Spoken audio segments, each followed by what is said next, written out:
Hamas और Israel के बीच छिड़ी जंग ने मध्य पूर्व की कूटनीति में अचानक से बड़ा भूचाल ला दिया है।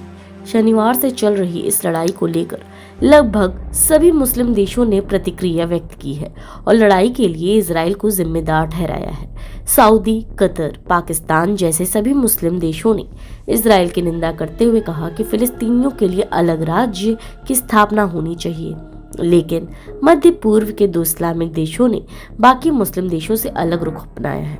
अब तक जितने भी मुस्लिम देशों की प्रतिक्रिया सामने आई है, किसी ने भी इजराइल पर हमले के लिए हमास को निशाने पर नहीं लिया है, लेकिन संयुक्त अरब अमीरात और बहरीन ने हमास की निंदा कर सबको चौंका दिया है।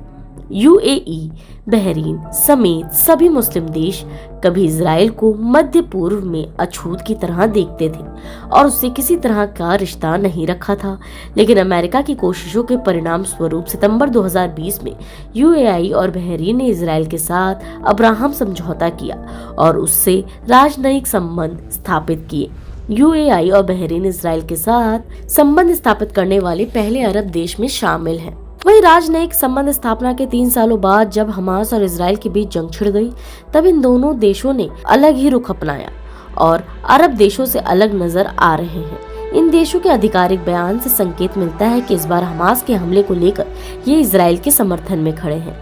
आपको बता दें कि यूएई की तरह ही बहरीन भी साल 2020 में अब्राहम समझौते के तहत इजराइल के साथ राजनयिक संबंध स्थापित किए थे। बहरीन ने भी हमास के अचानक हमले की निंदा की है। वहीं मोरक्को ने हमास की तरफ से लड़ाई शुरू करने पर गंभीर चिंता जताई। मोरक्को ने विदेश मंत्रालय की तरफ से जारी एक बयान में कहा कि मोरक्को गाजा पट्टी में स्थिति के बिगड़ने और सैन्य कार्रवाई शुरू होने की गहरी चिंता व्यक्त करता है। वहीं यूएई और इजराइल के समझौते के बाद बड़ा मकसद व्यापार को बढ़ावा देना था और बहुत हद तक वो अपने मकसद में कामयाब भी हुए। जनवरी 2021 और जनवरी 2023 के बीच 4,50,000 इजरायली यूएई आए और इजराइल की बहुत सी कंपनियां खाड़ी देश में कारोबार कर रही हैं। शनिवार को फिलिस्तीन के आतंकी संगठन हमास ने अचानक इजराइल पर जब रॉकेट बरसाने शुरू कर दिए।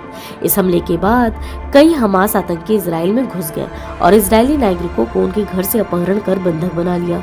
सैकड़ों इजरायलियों को मार दिया और हजारों की संख्या में लोग घायल हैं। जवाबी कार्रवाई में इजराइल ने गाजा पट्टी में ताबड़तोड़ हमले शुरू कर दिए।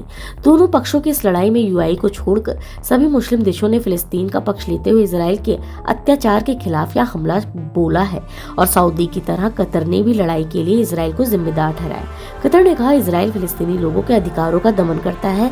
साथ ही इजरायली सुरक्षा बल लगातार अल अक्सा मस्जिद पर छापेमारी करती रहती है।